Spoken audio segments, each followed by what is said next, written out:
Мої любі, в нас сьогодні 8 серія. Я вже давно не записувала. Були тут свої справи.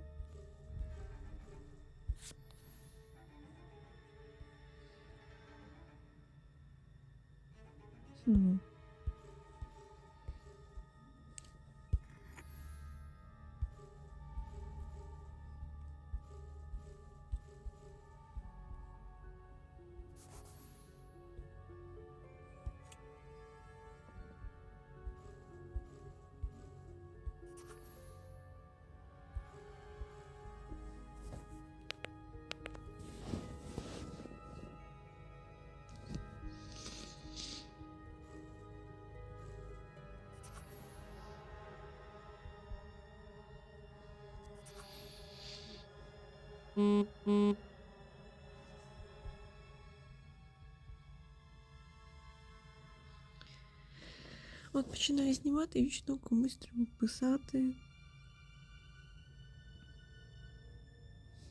Так, де ж цей Олівер?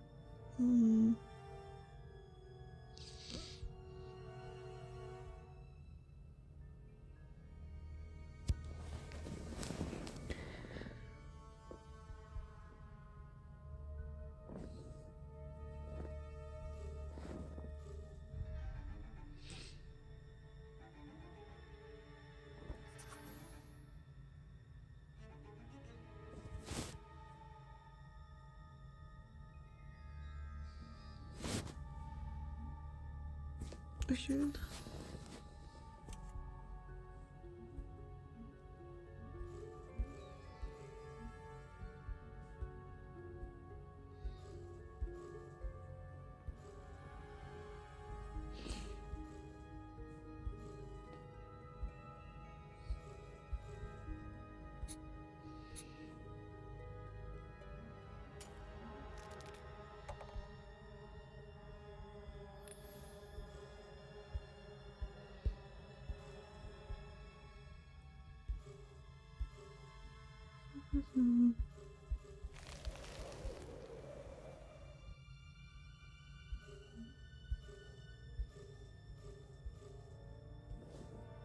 Дякую.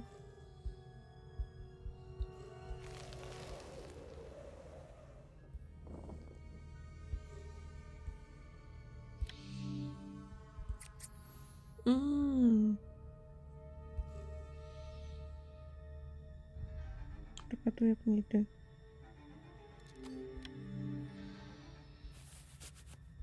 Все, перед носом був.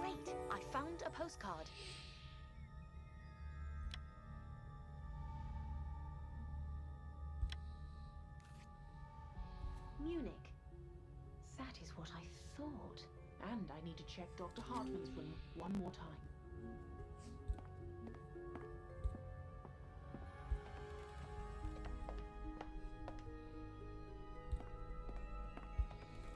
Так, я пам'ятаю, якусь треба ще одну кімнату перевірити.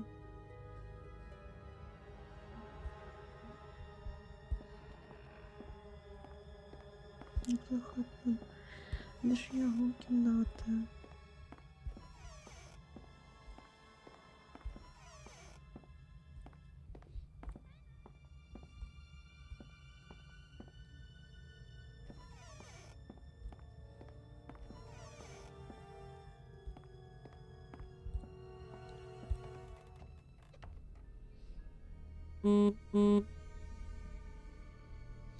Зараз хвилинку. Так. Далі шукаємо.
Так, а де лист тоді?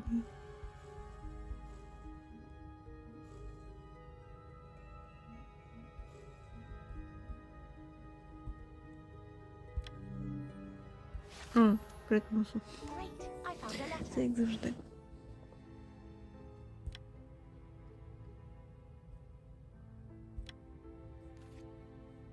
A letter to customs authorities while I was discovered a secret operation. Cigarettes and alcohol. Everything is clear now. Time to catch a killer.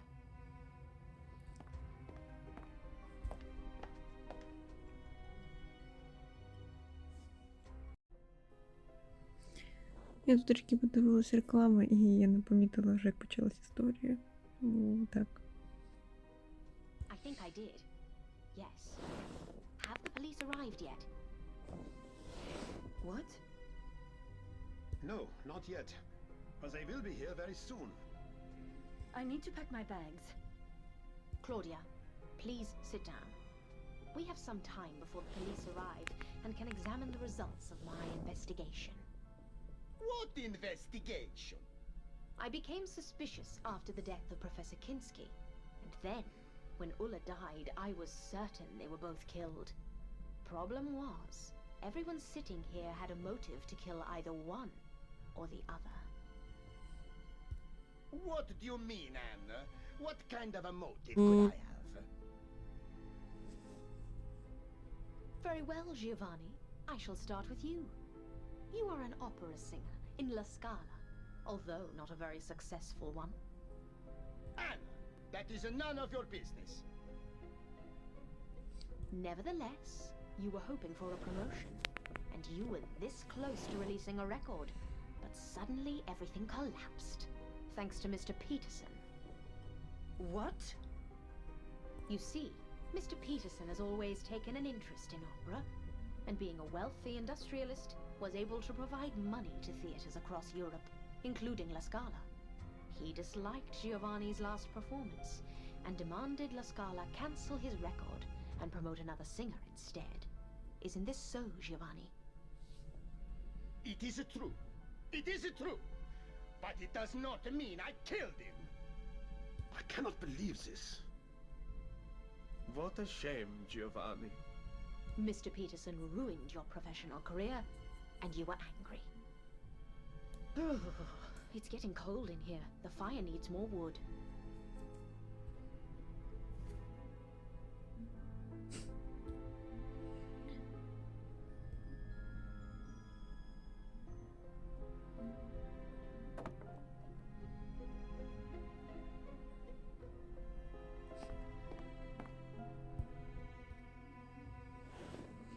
Зараз через хвилинку. Знову я трішки його не нажала, тому вибачайте. I think I do. By the way, were you surprised I found a Hindu coin in Professor Kinski's room? What do you mean? Did you know Professor Kinski? Well, I... sort of. Ladies and gentlemen, what Professor Clark is trying to say is that he and Professor Adam Kinski were students at the same university, and formerly very good friends. But a girl you were going to marry ran away with Professor Kinski. How did you discover this, Anna? By searching Professor Kinski's luggage. Isn't it true you had threatened him before this? Well, yes, but I swear I didn't kill him. In fact, when he saw me, he decided to leave, but then he died. How convenient. I told you it wasn't me. Murderer! I didn't do it, honestly. I was as surprised as you. But you were glad he was dead. Anna, please. Otto, I almost forgot about you. What? Did I also kill Professor Kinski? No. However, you do have a nice little smuggling operation going on here. What?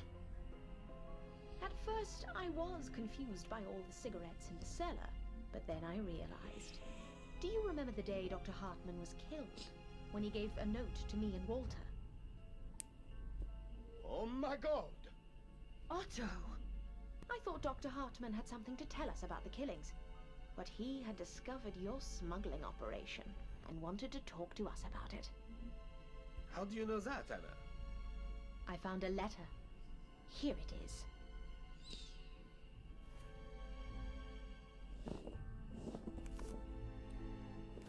What do you think, Father?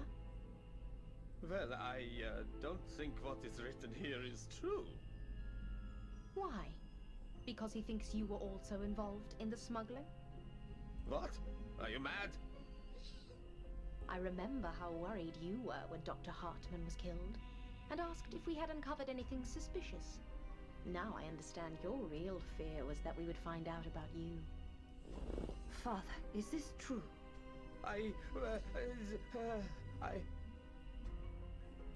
He was helping Otto to communicate with customers. He travels a lot around this area and knows local people. Very convenient. And then Dr. Hartman found out, and he died. Anna, it is not what you think. I'm speechless, gentlemen. To kill a man because he uncovered your smuggling operation was cruel punishment. We didn't kill him. In fact, we didn't even know he discovered... Oh, never mind. What a shame. Sadly, it is, yes. Well, Anna, it is a relief to know all the criminals have been found. But now, please excuse me. I need to pack my bag and leave this place as soon as the road is cleared. Well played, Claudia. To be honest, I admire your skill. What are you talking about? Have you seen this postcard?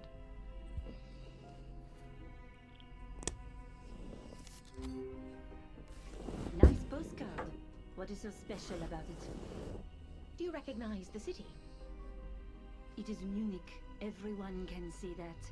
I wonder why you have a postcard of Munich. Anna, I do not have time for these silly questions. I must leave. Anna, what are you doing? Let her go. Gentlemen, please, let me tell you Claudia's story. I promise you will not be disappointed. This is ridiculous. Claudia Kopp was born in Munich. Claudia, you told me you were French.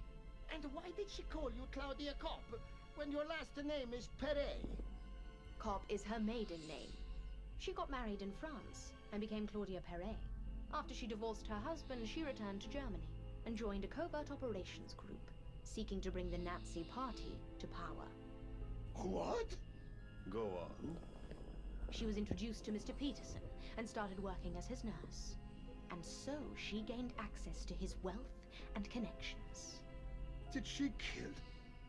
In the covert operations group, she was part of the unit dealing with Oriental religions, occultism, and their connections to Nazi symbolism and power. Her first task was to get in touch with a British professor who had just discovered a breakthrough in the search for immortality. What utter nonsense. This actually makes sense. I told you I was contacted a few times. Claudia knew the professor would be at this hotel, so she persuaded Mr. Peterson to come here for a short holiday. Mr. Peterson was sick, and doctors told us to go to the Alps. That is the only reason we came here. The only problem was that Claudia did not know what the professor looked like, and both Professor Clark and Professor Kinski were here. Time was of the essence, so Claudia had to act quickly. She tore out the photos from the guest photo album and stole the hotel keys so she would have access to all the rooms. So that explains the missing keys and the missing photographs. On the day I arrived, Claudia decided to check Professor Kinski's room.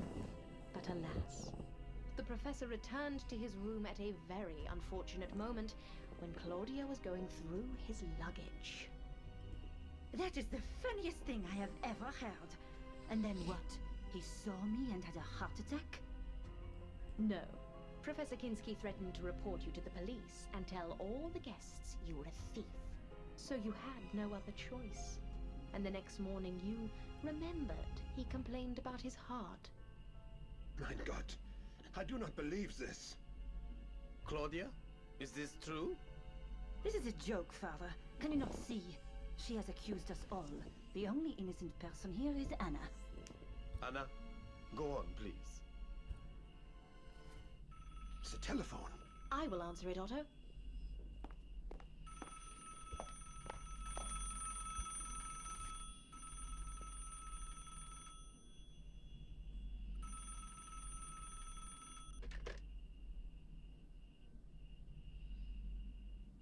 Good afternoon. May I speak to Miss Claudia Perry? Who is calling? A good friend. Is she there? Yes, but she's busy. Is she all right? Yes, she's perfectly fine. Do you have a message? Yes. Please tell her that the plans have changed. What plans? She knows. What is your name? Helmut. Tell her Helmut. I will. Thank you and have a good day. Ой, ё-моё.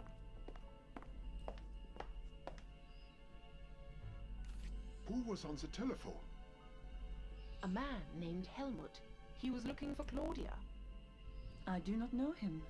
He asked me to tell you that the plans have changed. Plans? I don't know about any plans. Who is Helmut? I told you I do not know him. Anna, please continue. Where was I? Oh yes, when Claudia killed Professor Kinski. Later that night, Ulla confided in Claudia that when she was younger, she worked as a nurse, and Professor Kinski's heart attack looked suspicious. Furthermore, Ulla discovered puncture marks on his neck that were probably made by a syringe. She also told Claudia that she planned to discuss it with Dr. Hartmann. Mein Gott. After their conversation, Claudia decided to take care of Ulla. She acted quickly, and we discovered Ulla's body later that evening. Complete nonsense. The next morning, Dr. Hartmann decided to investigate. As a doctor, it was obvious to him that something wasn't right, and he suspected that Professor Kinski and Ulla were both killed. Ironically, he discovered the smuggling operation during his investigation. Furthermore, he realized it was run by Otto with the help of Father Lenz. What a shame. As I said, it is not what you think it is. Oh, never mind. Anna, please, continue. Dr. Hartmann wanted to share his findings and wrote 2 notes, one to me and one to Walter, asking us to come to the cellar at 11 o'clock, where he wanted to show us the boxes full of cigarettes. Well, at least Dr. Hartmann wasn't killed by me. On the contrary, Claudia, you knew Dr. Hartmann discovered something, and so you decided to kill him as quickly as you could. You didn't have time to stage another heart attack, so you stole Mr. Peterson's gun, ran to the cellar, and shot him. Later, you put the gun case in Giovanni's room, and the gun in Professor Kinski's luggage. You confused us all. Walter found the body first, and took out his gun, and began to look around. When I entered the cellar, I saw Dr. Hartmann's body, and Walter holding a gun. We argued, and after we searched the cellar, we left and informed everyone of Dr. Hartmann's death. Nonsense. When we announced the death of Dr. Hartmann, it turned out Giovanni was missing a pair of shoes. Professor Clark had mislaid his passport, and Mr. Peterson could not find his gun. For now we know what happened to Mr. Peterson's gun. But what about the shoes and the passport? We are almost there, Otto. Be patient, please. Did you find my passport, Anna? Yes, I did. Here it is. Later that day, Claudia pretended to be attacked. It removed all suspicion from her, but a tiny little detail immediately caught my attention. A syringe from Dr. Hartmann's medical chest. I asked Claudia if she had any visitors, and since she had to improvise quickly, she told me Dr. Hartman was in her room, which was impossible because he was in a wheelchair and couldn't make it to the second floor. I must have mixed him up with somebody else. Later that night, when I shared my concerns with Otto, Claudia entered the room. She was obviously worried and wanted us to suspect Walter. When I went to the cellar before going to bed, wearing Giovanni's shoes, Claudia locked me up and turned off the lights. And when I got out, I saw the fresh shoe prints made by a man. It was very clever. How could you, Claudia? Meanwhile, Mr. Peterson had begun to suspect Claudia. He confronted her and demanded a straight answer. At first, Claudia acted innocent. However, after a while, she pretended she had to show him something. When they got to the backyard, Claudia stabbed him and dragged his body as far away as she could. Then she returned to the hotel and spent the night with Giovanni. A perfect alibi. You witch! In order to incriminate Giovanni even more, she smashed his record and scattered its pieces near the cellar door. A cold-blooded killer. What happens next is relatively straightforward. We all thought the killer was either Walter or Giovanni.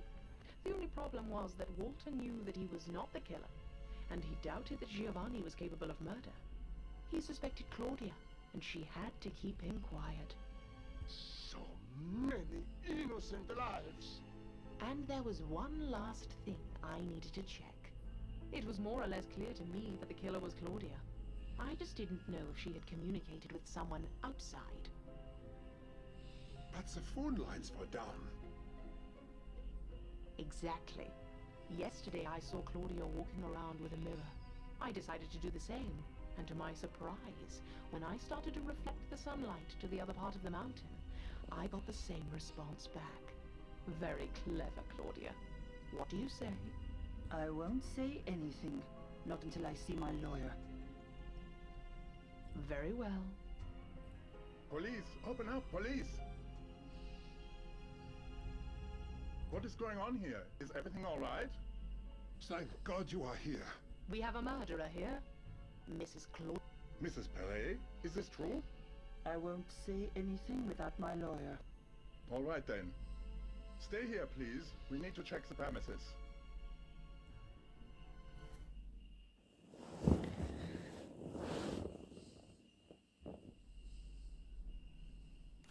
Anna, thank you very much for helping us solve the case. I'm glad I could help. We will take Claudia into custody. That is good to hear. I suggest you stay at the hotel for one more night, as it is too late to set off on a long trip. Do you mind, Otto? No, of course not. After everything that has happened, I am not sure I could sleep here alone anyway. Very well. Have a good rest. Thank you. Goodbye.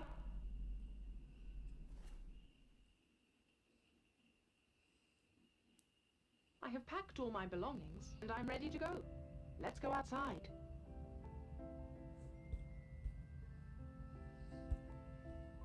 Так. Це страсті.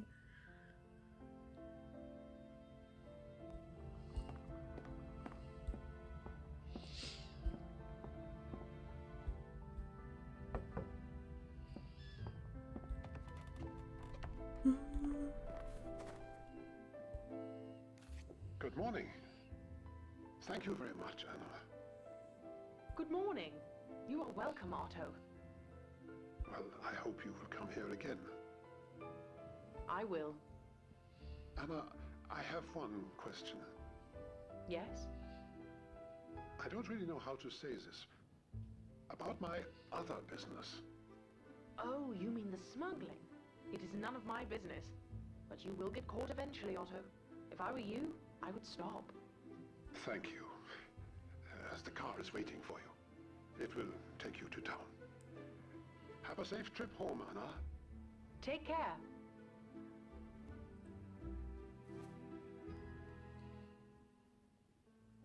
Капець.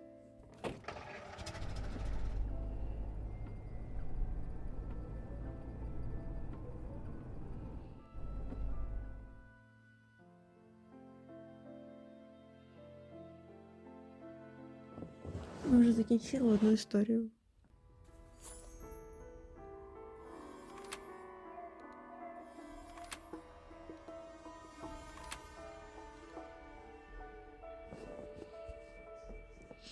Я думаю почати нову історію, оцю другу частину, тому що зиму мені не хочеться, бо зараз літо, тому поки що так.